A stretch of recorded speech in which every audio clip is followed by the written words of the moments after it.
Hi, hi, hello, buenos dias, good morning. I'm very, very happy, glad, honored to receive Mr. Paul Ellis on my channel once again, and Mr. Per Thomhav, yes, from Denmark. And Hello. yeah, how are you? Buenos dias, Christian. Oh, whoa, whoa, excellent. Yeah, how are you doing? Great. Thank you. Thank you very much. Excited to be here. Yeah, me too. So thanks for participating. Uh, I was surprised to see, I was telling Paul previously that he has such an amount of albums so far, and I missed the first ones because I just got to discover Paul like 3 years ago when Isaac Civilo posted one of his records on our Facebook community, which is the Immense Minority, which is a mirror group on Facebook that reminds people of what happened on Futuro FM, the radio station where I used to be the artistic director and where I could finally play so much good music that had been postponed on FM everywhere. Tangerine Dream, Cocteau Twins, Dead Can Dance, Klaus Schulze, all your favorites, Johannes Schmoelling, etc., etc., etc. So that's a little short story about me. And I was going to mention, Per, that one interesting band that I got to discover when I was in school is Ache or Ache. They made an album called the Omine Urbano, which is a ballet, a rock ballet, which is amazing. Um, Okay. yeah, and I think Savage Rose is another band from your place as well. Savage Rose, yes. Yes, yeah, very, very nice music, very interesting, very unique. So that's all I know about Danish music, but I know it's a great place to live. So I was going to say that for all people watching us today, we're going to speak about the latest work that you made together, Orpheus, uh, your first collaboration, I think, which has incredible art work. Let me show some of it if I can. That's Orpheus, and these are some of the typical illustrations for uh, Orpheus and Eurydice, the old Greek myth. I think this is out on Group Records, the record label Right? uh, owned by Ron Boots, which has an incredibly extensive catalog of really amazing music. And I must say that I was surprised to hear the album. I think that it's really incredible how you keep on making more and more and more amazing music. And not being a musician myself, I wonder, oh, where do these guys get all this input from? And that's quite magical. And that must be because you have like the happiness of being able to observe nature, for example, and to, be introspective in sometimes. And I don't know. So let's talk about that later. Uh, well, Paul Ellis, you're from the United States, somewhere around Washington, I was reading. That's correct. And Yeah. yeah, some people know you for several projects. I just checked your Bandcamp, and you have a series called Six of. What's the name of the series? Hmm. I didn't see the That's whole collection. it's six of one, which is like half of our phrase that we use here. Six of one, half a dozen the other. But it was just basically selected tracks from my first six albums, and I remastered them. So you only see the one though. You don't see all three. No, I see several of them, but Oh, okay. what I was saying is that I didn't see the rest of the discography you have. Like I don't remember the title of the one that I saw on La Inmensa Minoria on Facebook. That's the one I discovered you with. Uh, Oh, yeah, yeah. but That's because those are on the Groove Unlimited Bandcamp site. I'm actually spread ah, out between about three sites. My personal Bandcamp site is basically albums I like enough to put out, but they're not like you know the ones that are on Groove or Cyclical Dreams. So anyway, yeah, there's I'm spread out between basically three different Bandcamp sites.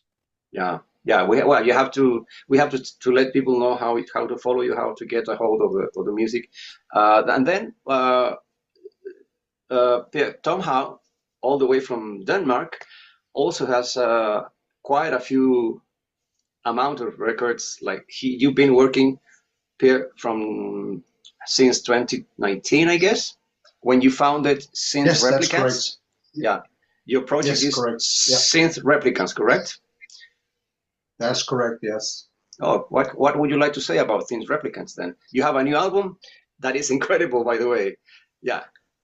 Thank you very much. Thank you very much. Yes, the album came out yesterday, and it's in fact number 15, I guess, since 2019. Since last year, I've been in a cooperation with an American musician called Steve LeBrec. Steve has been, yes, that's the cover. Steve has been playing in a rock band for several years. The rock band called Nightwish. And we have made 2 albums now, and the latest album came out yesterday. Yeah, I just took some minutes to check his band, and I think I was really surprised to see that the sound of the band, Nightwish, is totally different and has little or nothing to do with what he could contribute with in this new album. It's really prog oriented. As I read, he's a big fan of progressive rock. So the combination of you two is really, really incredible. So I do hope to be playing that album on my specials. We'll talk about that later. So yeah, would you like to add anything else? Are you going to tour this album? Do you usually have chances to play live? No, sorry, not. We don't have that opportunity, I'm afraid. Me living in Denmark and Paul living in US and Steve living in the US, there's no chance of a tour, I'm afraid. Okay. Now, I was going to start asking you, what took the two of you to make this concept album, Orpheus? Are you into mythology, literature, both? And I was going to mention that the opening title track reminded me a little bit pleasantly of Michael Koenig's Departure from the Northern Wasteland. What a fantastic album. It's not, yeah, I think it has the spirit. Oh, yeah, okay. Yeah, excellent. Cool. Yeah. Definitely. Yeah. Well, we had a mutual friend that introduced us, and then we just kept working on the project. I have to say that I really enjoy working with her. Oop, oh, there goes my phone holder. Hold on. I've enjoyed working with Per, and it seems like we have a really good, rapport. I found it to be very easy to work with him. Much easier than getting this phone stand to work. But yes, one of us would start a piece, we'd send the file over to the other one, and we'd react. And that's basically how we did this. Yeah, you have any impressions about the same here? How easy or difficult is to know when is the time for you to get in, and how do you distribute space? This is something I wonder from my ignorance as a listener, not as a musician.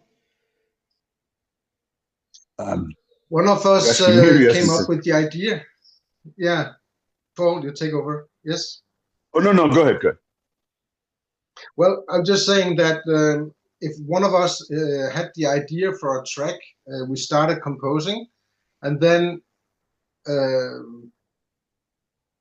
we have how do you say that, shared the files, and then the other person took over and perhaps added a bass or a sequencer and shipped it back again, and that's how we created the entire album.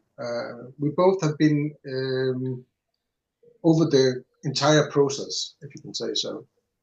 And how did this Orpheus concept, because it could have been something else, were you interested in this myth from before, or did you think it was just could generate something interesting about the visual history or sound history of it? Actually, that was Per I guess. that came up with that concept. And you were asking about mythology. I've always been interested in mythology, so when he came up with that concept, I thought, fantastic, you know. But we didn't actually come up with those titles until I think we were almost or done with the album. Okay. Correct. Yeah. Correct. Mhm. Yeah. Now, what being Grove Unlimited Records owned by a synthesis, a composer, how does a project like yours benefit from this particular condition where the owner of the label, the record label, is also a musician? Does it help in any way or has nothing to do with it? I don't think there's much to do with it other than he appreciates what we're doing because he understands the musical vocabulary. Yeah, and you never Exactly. had Exactly. you never had the chance to work with him. Have you ever considered working with Ron Woods? Well, we did one collaboration, Yeah. but not much more than that. So, Okay. Okay. And where is the album being distributed apart from what Bandcamp essentially? If people want to get um, a hold of it. oh yeah, well, I would recommend going to the Groove Unlimited site. It's available both as a digital download and as a physical CD. Hmm. Now, what moves you to make instrumental music mainly? And would you ever consider lyrics, vocals? Not. I heard that some albums by Pierre have some vocals, but like spoken text over them. I mean, singing. Have you ever considered singing? Like Orpheus could have a song. I don't know, or has nothing to do with your approach. For my part, it has never been something I would like to do. Never ever. It always been instrumental music, and yeah, as you said, there has been some spoken words, but nothing else. No singing, not at all. Mm-hmm. Not for my part. Uh-huh. And I've actually got I've actually got yeah. about three albums of songs in the more traditional form, you know, with singing and lyrics and whatnot. But they're mostly in a sort of a 60s or 70s songwriting format. It's very different than what people used to from me. But yeah. Uh-huh. Yeah, that's what I was wondering because again, I tried to find the original discography by Paul Ellis, and there are so many different titles.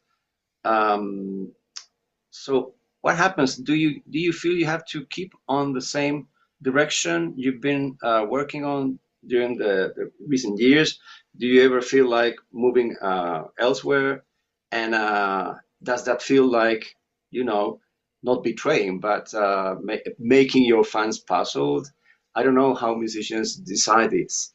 And we've seen so many great bands changing directions and sometimes quite violently. You know what I mean? I won't mention anybody. Okay, so yeah, how do you see this?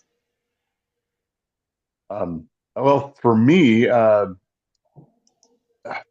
Berlin School or space music, however you want to call that, is really in my blood. It's what I do. I've always loved expressing myself that way.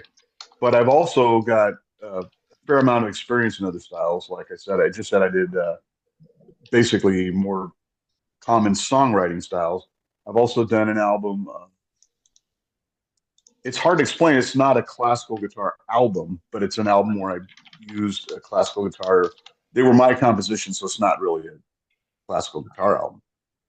And I've done some noise or abstract type things. I do venture out into other areas if that's what you're asking, but I always come back and roost in Berlin School and space music.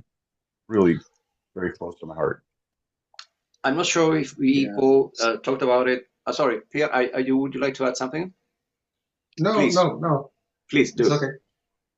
Okay, I'll, now, I'll, I'll just say for my part, it will be exactly the same as Paul. I started out a little bit more Jean-michel charge, and then it ventured to Tangerine Dream. I've always been a huge fan of Tangerine Dream and Klaus Schulze, and I found that this area of the music, it suited what I'd like to make in my music. So and now with Steve, we are going to add a little more progressive electronic and rock. But I will always go back to my roots, the Berlin school, for sure. Now that you mentioned, yeah, Tangerine Dream, I also I'm a big fan of them. And the first album I ever heard by them was Rubicon, which led me wondering, oh, what is this? A real journey into obscurity and other things. Now they went to this very curved road in what they produced later. I followed them until like Cyclone, I guess, and then it all changed and kept on changing gradually. So you're a big fan of what era of Tangerine Dream? Maybe it's not a nice thing to talk about, but they do have different sounds in different eras. And I was also thinking that Jean-Michel Jarre also is, to me, quite different from Tangerine Dream. Jean-Michel is like more, he's more cheerful, he's more emotional, and very French, of course, very melodic. And I think that's what made him so famous all over the world. You didn't have to be experts in Tangerine Dream or have heard Klaus Schulze ever to love Oxygen and the singles. He made singles, like 2 singles out of the album. It's very different. You never had singles of Rubicon, Ricochet, you know what I mean. So what is your favorite era in every case? Or I mean, Tangerine Dream's case, rather. Of course, the first albums, they were more experimental. And I think that from the late 80s and onwards, that's the area that I like the most, from the 80s. Right. Yeah. Tangram? And I think Tangram, yes, indeed. I can't find a single album that I don't like from Tangerine Dream. They are all unique in all parts. That's it. And how do you like this new project, which is led by Thorsten Kröschen, which is an amazing musician? I've been having some discussion. Yeah. But I wonder if this is still Tangerine Dream or is a follow-up amazing project. We have that discussion, but we could get into very deep discussion. Yeah, indeed. Well, I admire Thorsten.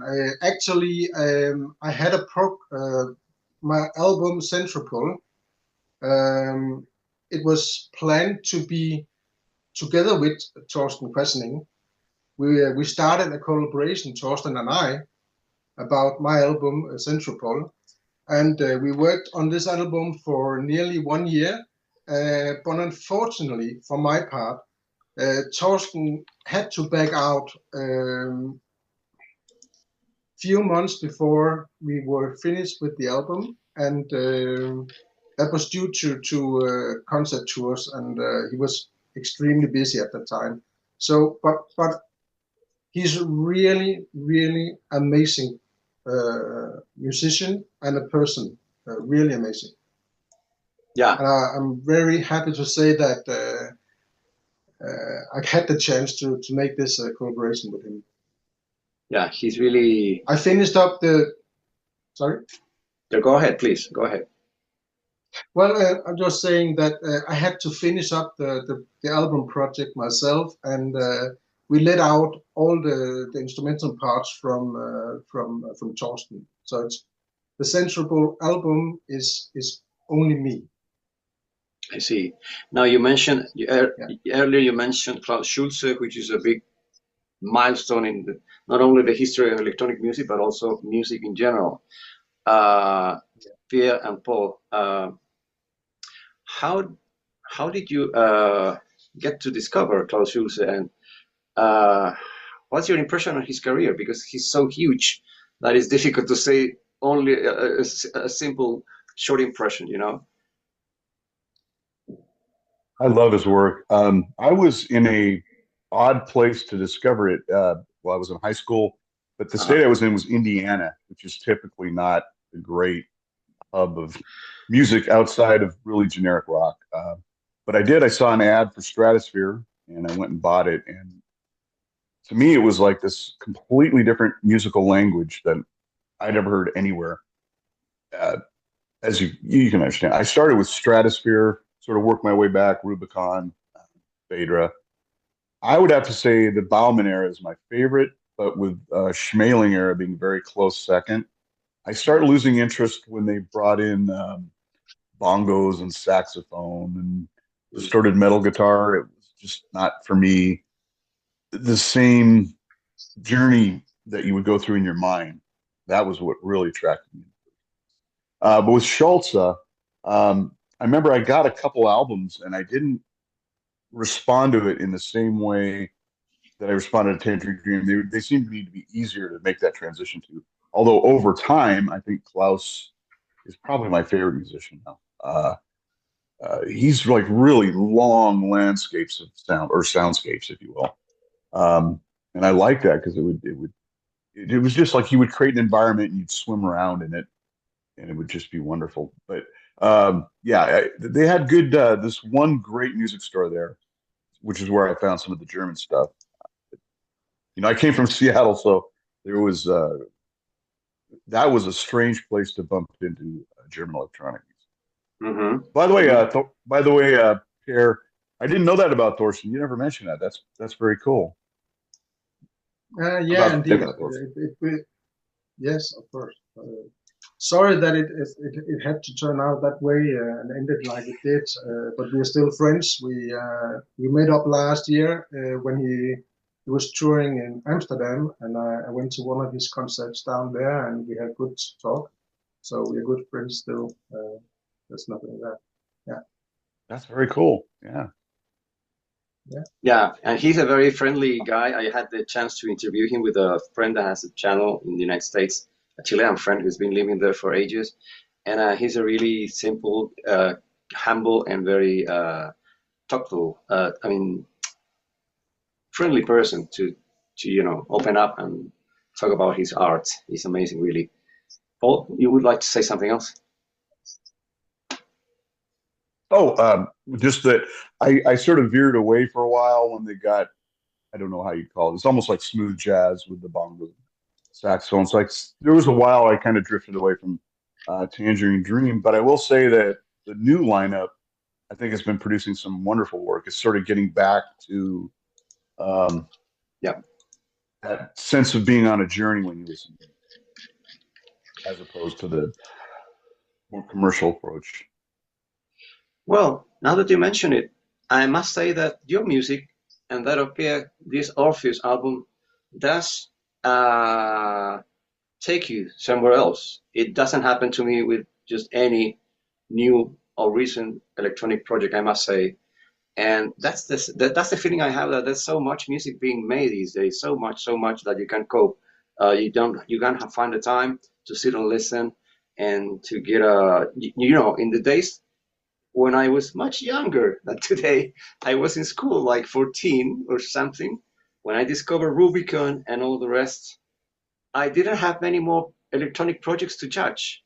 And so that's why I got caught immediately. But then these days, I think it's difficult because technology is favoring people and musicians and artists everywhere to create their own music independently, and they just release, they have Bandcamp, etc., etc.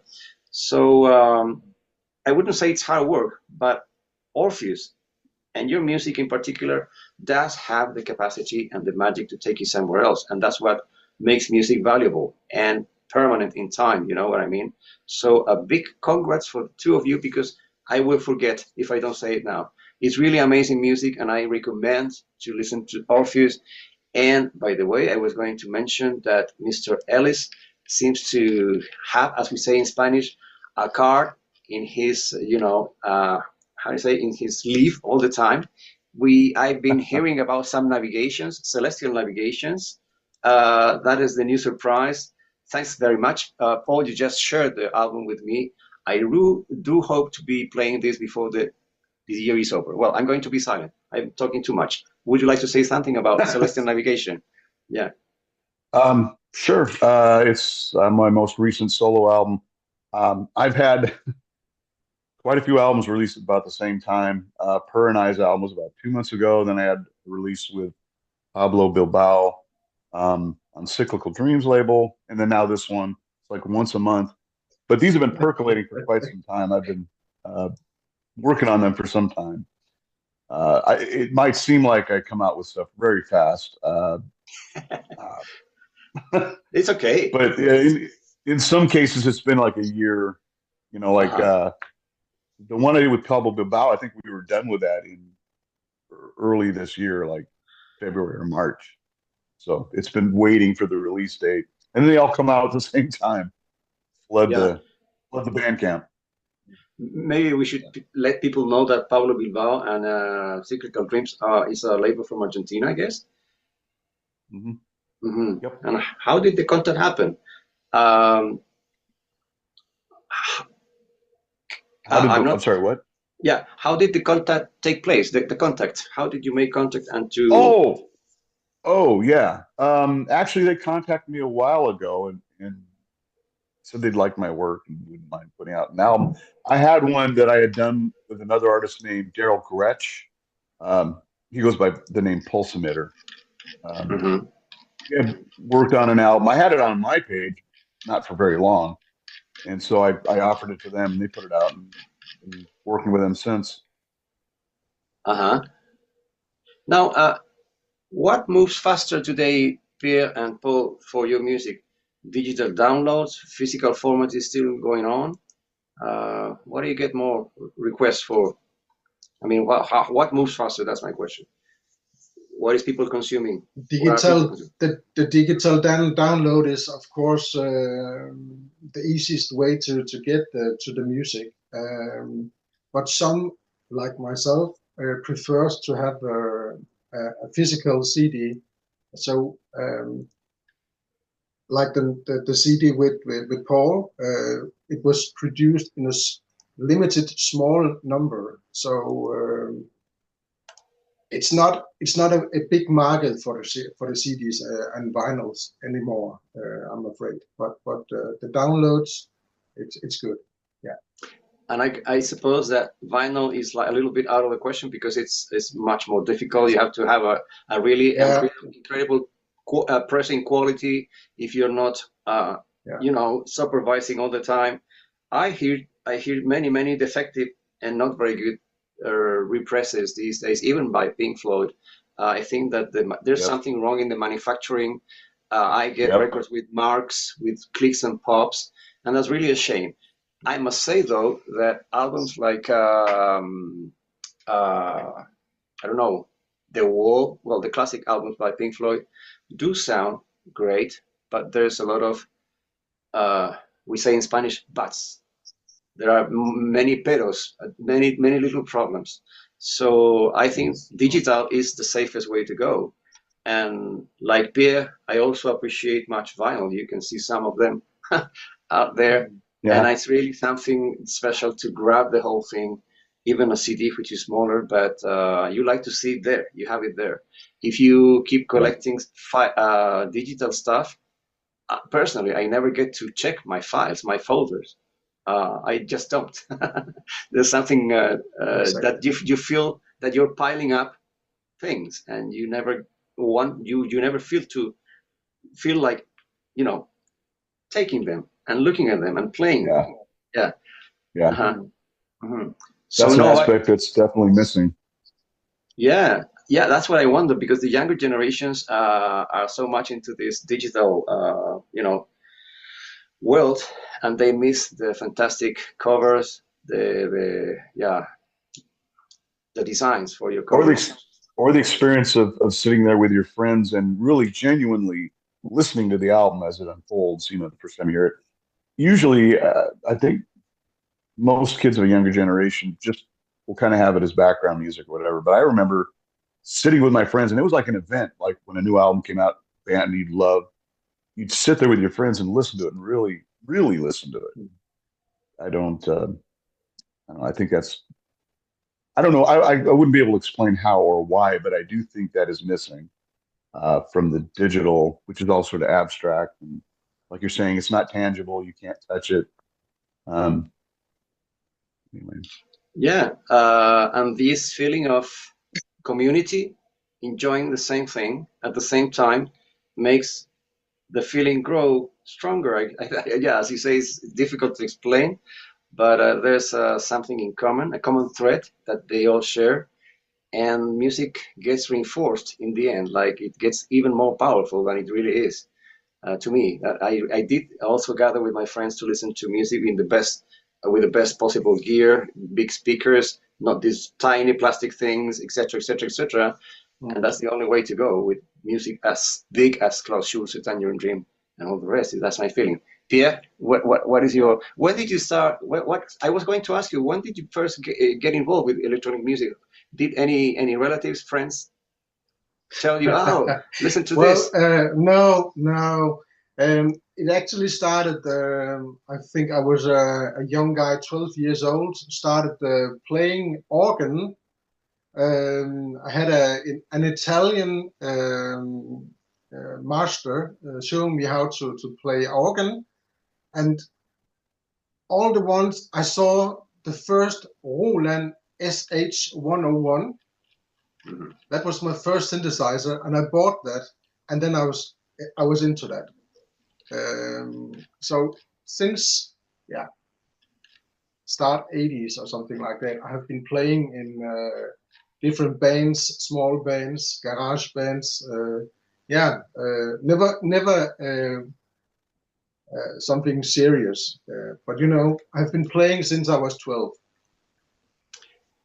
And then I took up. I was away from music in many years, but in 2000 and Oops, we got a little frozen friend. Oh, I Oh, froze. yeah, looks like he froze up. I know he froze up. Yeah, yeah, yeah. Well, he'll eventually come back sooner or later. Yeah. Now, I was going to mention. Well, shall we wait for him a few seconds, Paul? Sure, yeah. Yeah. You can probably I'm edit back. this I'm part back. out. Ah, you're back. Yeah. Oh, there we Okay. go. Okay. Yeah. Yeah. Go ahead, man. Yeah. As I was saying, I was sick there in 2019 and took up the playing again. And it was my wife and a good friend that said, "Why don't you make it public?" And then I found Bandcamp, and rest is history. Hmm. Yeah. The rest is history. What an interesting history, because you started like a few years ago and you're making such amazing albums. I must repeat it. Yeah. Thank you very much. Thank you. No, it's true. Now, I've read some reviews. Some people are calling Orpheus beautiful and ethereal, introspective, of course, atmospheric, emotional, which I agree with. And I was going to mention that listening to the first track, the opening track, which is Orpheus, I noticed something that I'd like to get into a little bit detail. I don't know who's playing who, and this is lots of fun for me.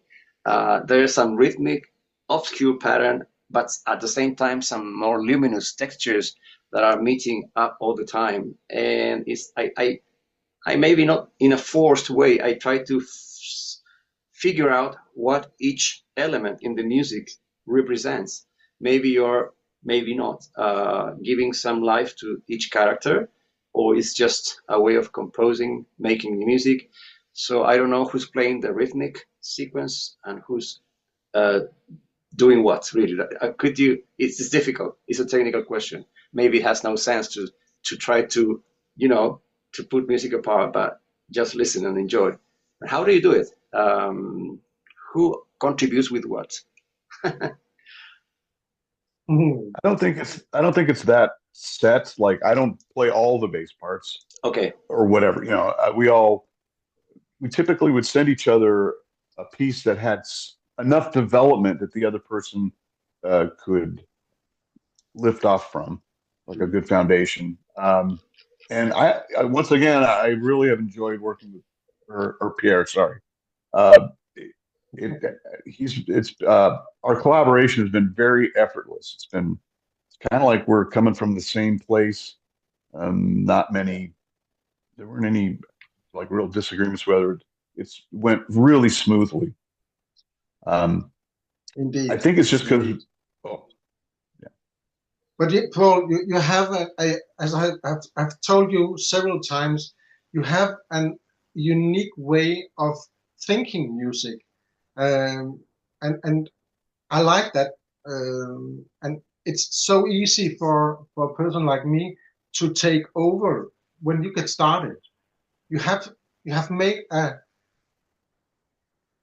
base, as you said, and then it's so easy to take over because you can feel the music. You can hear what was your idea with this part that you played. For me, it has been really easy to work with you as well. Yeah. Outstanding. Yeah. Yeah, I think that's it. Please go ahead, Paul. Please go ahead. Oh, I was just going to say I've done well. I've been working on electronic music since '86, and I can pinpoint that time because they were before then they were far too expensive for me to even consider. But I always loved them, so I got my first synth was a Korg Poly 800, which is I mean it was a good one to start on, but it was actually pretty thin sounding, and it was hard to. But anyway, eventually I got other synths and was able to thicken the sound up. Anyway, but I've worked with a lot of collaborations since then, and like I said, this is one of the easier ones. It's just natural. Parts seem to come out naturally without any fuss or problems. So very nice. Well, so the two of you got lucky because you understand each other very well and you can take over one the other. Yeah, it's very interesting and it's really, I would say, I'm glad that you're sharing all these impressions today and here. It's really an honor to be discovering some details about how you feel when you make this incredible music. That's the only explanation why this music works so well. That I was saying, it takes you somewhere else. Really, it has the capacity to create really deep and interesting and even visual sensations. At least in my case, and I think when music does That's what we're aiming for. yeah, yeah, I can tell that. I guess when it doesn't happen, we just go to maybe a more mainstream sound, which is not very meaningful and will not remain too long in time. Whereas your music is really, as I said all the time, it remains intact in time. It doesn't change. Yeah. I was going to ask Pierre about the Danish scene. Are there any other electronic musicians, or were there ever any electronic musicians in the 70s, especially because in Chile, not to mention Chile, but I never really heard except about some rock bands. So I don't know what the things were like in the 70s or 80s before you started making music. Were there any other like pioneers? Because in Chile we've had some. So what's the case in Denmark? Yeah. Yeah. There were some, but it was more, like disco. There was nothing like Tangerine Dream or Jean-Michel, nothing like that. In the 80s, around start 80s, there was a guy, what was his name? Klaus Schulze, I guess. Yeah. And he has been experimental with a lot of synthesizer music, Indian music, but no, not. I can't recall any other bands or persons creating music like that. No. So could we say that Pierre is a pioneer in this avant-garde oriented music? Not that you want to take it, and you don't want to name yourself like that, but No. In the last 10, 15 years, there's a lot of. It is so easy today to make music, So there's a lot of newcomers, a lot of new bands, a lot of uh, persons making music at home. So yeah. so I guess there's more Danish guys, I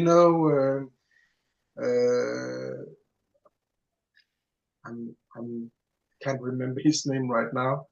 Uh-huh. He's playing in the style of Jean-Michel Jarre. Hang on a second, I can find Yeah, no problem.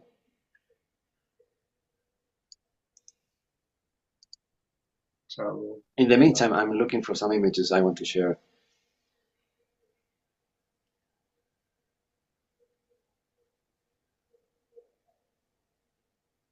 There was a really great Danish psychedelic band that I kind of bumped into again recently. It was the Collectors.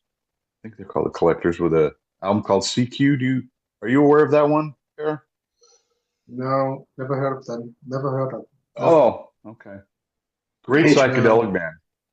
It happens, you know. Yeah, it happens. Yeah.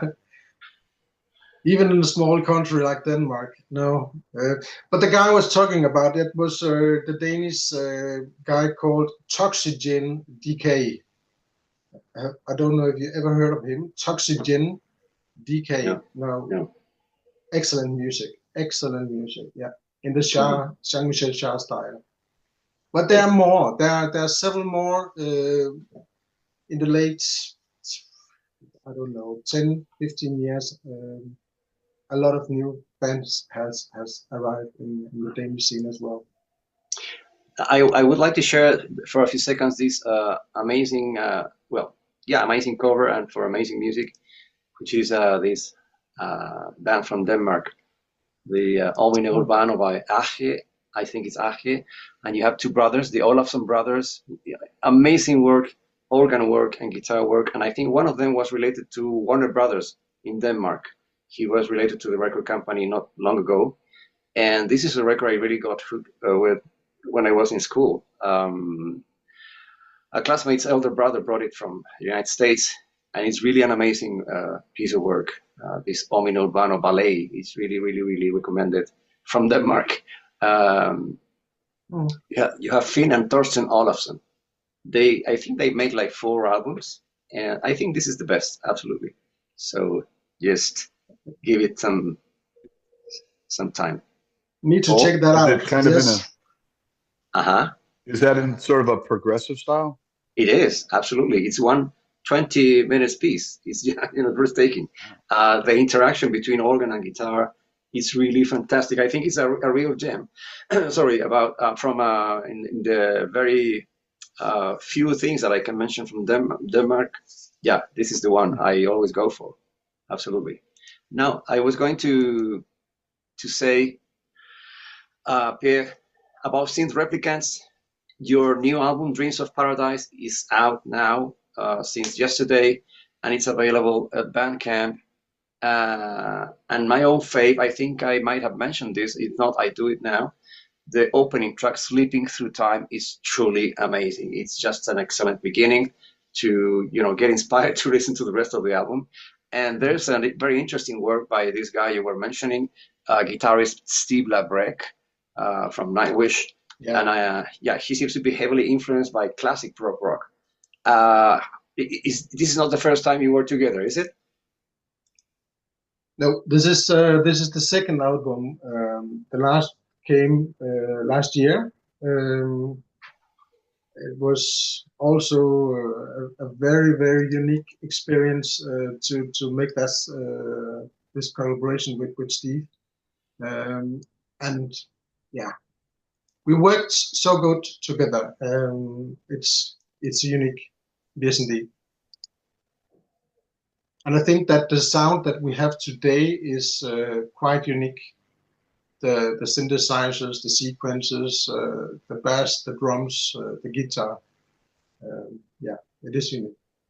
Well, I do hope to be talking to you two, maybe Steve and you someday soon about the album. I would really like to do it. Yes, of course. I was going to mention, I think that you have, or what I've seen in Bandcamp, like 9 singles, lots of singles, and 3 EPs, and all the albums, of course. Is there any where else people can get a hold of, or your music, or is Bandcamp the first option? Yeah. Bandcamp is the first option. We are only on Bandcamp. Of course, we are on the platforms.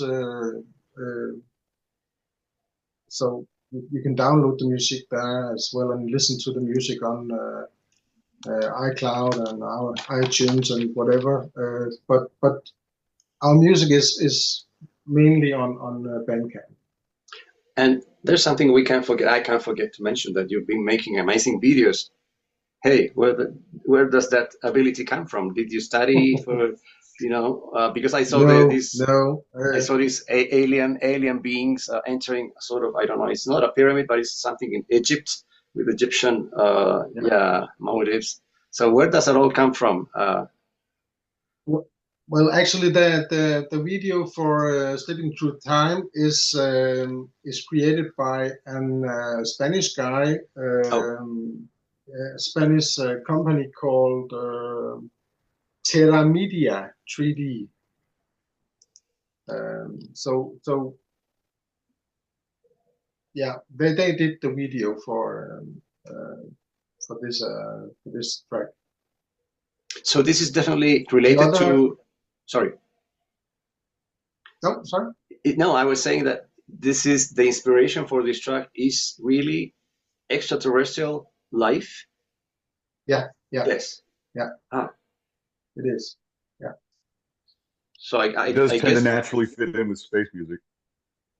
It does. Sorry. Oh, I was just saying it does tend to naturally fit in with space music. I mean, yeah. You're not going to be writing music about fire hydrants. Well, I'm a firefighter. That's right. Yeah. Wow. This is becoming interesting. Yeah. That's very noble. Short mention, I think firefighters are like angels in the heart. There's so much in their hearts to give to others, not, caring much. Not they don't care, but they sometimes, all the time, they risk their lives and they do amazing things. So good for you. Good. Now, what's next for you two, Pierre and Paul? What comes next? You're not playing live, I know that already. So you have any? Mm-hmm. Well, we've started work on the next album, and the first piece we've done is we're both very excited about it. It's a longer piece, with a kind of a heavy sequence bass, traditional Berlin school style. Mm-hmm. That's what we got started so far. So your intention is to keep the project going, yeah? Oh yeah. Uh-huh. Have you when do you think, is it necessary to, I see that, not really, what a question, I'm sorry. You don't have a name for the project. You just have your own names. Not yet. What is there any difference, or do you think, I suppose you think it's not necessary to have a name, maybe for the marketing thing? And if you had a name, what would it be? The fire hydrants, space fire hydrants. Exactly. Yes. Well, we just started. I don't think we ever had a band name. We were just using our names, and the problem is once you kind of get a ball rolling, you want to stick with what you did before. Because starting, if we did the next album with a band name, it might be a left turn, and we'd miss some people. I don't know, maybe not. I hadn't really thought about it. Have you, Pierre? No, never, ever. No. Yeah. Space firefighters wouldn't be bad, huh? Yeah. Well, I want to say thanks for sharing, thanks for the interesting and for the time, Pierre and Paul. As usual, I'm very, very keen on being amazed with this new music, and I think it's really worth sitting down and listening to your music. So congrats again, and I hope that we're going to be talking again, Pierre. And that's it. Wish you very good luck with your projects. I hope that you always find the inspiration to go on making this music, which is, to me, is like, I don't know, magicians doing their trick. I can't explain where it comes from, but it's really amazing. So 3 thumbs up for that. Yeah. And if Thanks you so like, much. We appreciate that. Mhm. Indeed. Okay, Yes, thank you. yeah, don't hang up. I'm going to stop recording now. So thanks again, and we're going to be seeing each other again. Yep. Yep. Sounds good. Hey, before we go though, Pierre,